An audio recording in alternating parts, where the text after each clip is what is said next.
reading requires sitting alone by yourself in a quiet room. And I have friends, intelligent friends, who don't like to read because it's not just bored. There's an almost dread that comes up, I think, here about having to be alone and having to be quiet. And you see that when you walk in. So David Foster Wallace saying something that I think is super profound. When you walk into most public spaces in America, it isn't quiet anymore. They pipe music through. And the music's easy to make fun of because it's usually really horrible music, but it seems significant that we don't want things to be quiet ever anymore. And to me, I don't know that I could defend it, but that seems to me to have something to do with when you feel like the purpose of your life is to gratify yourself and get things for yourself and go all the time. There's this other part of you that's the same part that can kind of is almost hungry for silence and quiet and thinking really hard about the same thing for maybe half an hour instead of 30 seconds, that doesn't get fed at all. And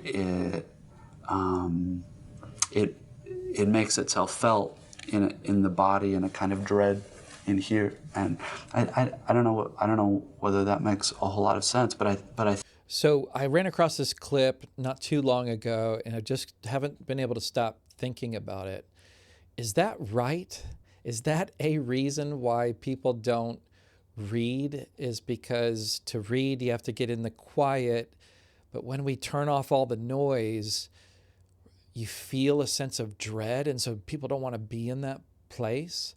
Now, part of this is that this interview was recorded in 2003, and it's definitely noisy in 2003, but it's way noisier, way louder. We have much greater access to entertainment and noise and streaming platforms, music, movies, shows. We kind of have that at all times.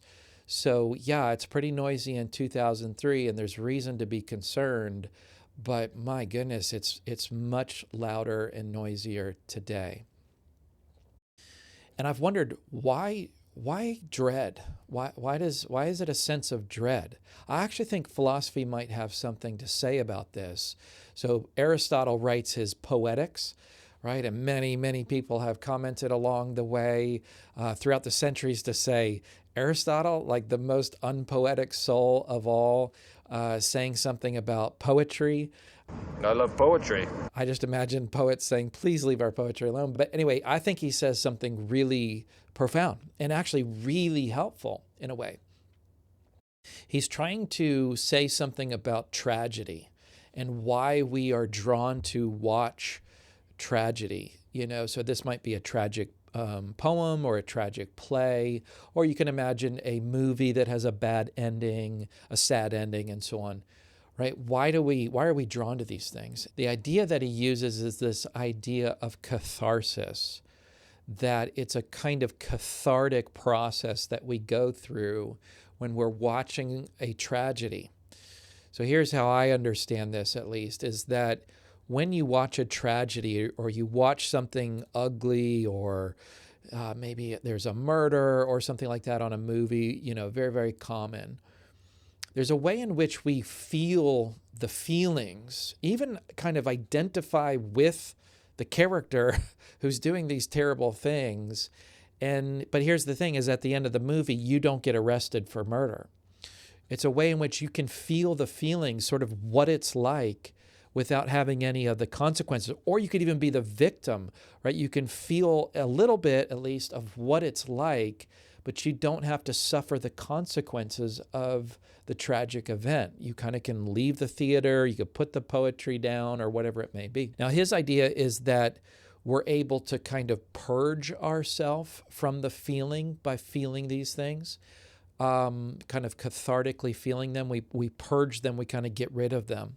But many people have noted that there's also the potential to get addicted to them. And man, I think that really diagnoses our culture in a way. We're addicted to these manufactured feelings that are produced by entertainment. and watching movies and just this constant distraction. So if we're addicted to, right, in our entertainment soaked culture, if we're addicted to never feeling our own feelings, but always having manufactured feelings, now you get alone. Now you're going to sit down to read a book, and it's quiet and it's silent, and you feel your own feelings perhaps for the first time in a while. It can be jarring. It can be jolting in a way. And maybe there's this sense of dread that arises. But as David Foster Wallace notices, is that there's a part of us that longs for that, longs for the quiet, longs for the silence. And in a way, I think we really need that. I think we need to feel our feelings, to process what's there and just to know what's there and kind of work through those things. Otherwise, anxiety goes through the roof, right? So there's no wonder we have the mental health issues skyrocketing today when we're constantly not feeling our own feelings, and we're constantly feeling these manufactured feelings, right? It's just, I don't know if it even needs to be said, but this is just not a healthy place to be. So when we're, as David Foster Wallace notices, that we're constantly feeding this desire that we have. I mean, we do have that desire for gratification and entertainment and amusement and things like that. But when we only ever feed that desire and we don't feed the desire to be alone, to be quiet, to do those activities that require the quiet, this is not a good place to be. This is not a healthy place to be. And again, that's 2003, where he's worried about this. He's worried about elevator music or music that's going on in a store. And yeah, we kind of have that all the time too, but we've just had noise and streaming platforms invade more and more and more, and things are going faster and faster, as he's going to say. I think it's true that here in the U.S., every year the culture gets more and more hostile. And I don't mean hostile like angry, just it becomes more and more difficult to ask people to read or to look at a piece of art for an hour, or to listen to a piece of music that's complicated and that takes work to understand, because, well, there are a lot of reasons, but particularly now in computer and internet culture, everything is so fast, and the faster things go, the more we feed that part of ourselves, but don't feed the part of ourselves that likes quiet, that can live in quiet, that can live without any kind of stimulation. So I say we need to learn to love the quiet. Yeah, there might be a feeling of dread, but I think we need to lean into that feeling of dread. I think we need to feel our feelings and not constantly be distracted from that and have these manufactured feelings. At the end of the day, there's no need for dread when we're alone. I think we need to think hard thoughts, as he says. Think about thoughts that take a while to just process through. I think this is so healthy. I think we need to think the big thoughts, ask the deep and difficult questions of life, philosophical, theological, and otherwise.